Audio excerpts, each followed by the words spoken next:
Hello to everyone and welcome to my channel. Today I'm going to be curling my hair using the Dyson Airwrap. I'm using this 40mm extension to curl my hair.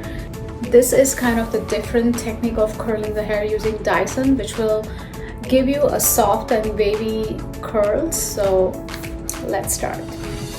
First step is to part your hair the way you like on the side or in the middle. I have already blow dried my hair a day before, so that's why it's all straight. At the bottom, take a small section like this.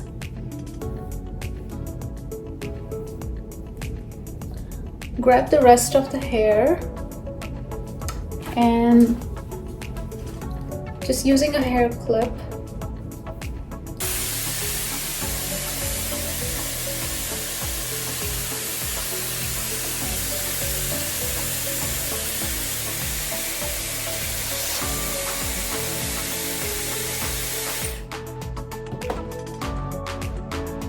by this method you are not getting a very tight curls, but you are getting more like a deeper waves, and that's what I want.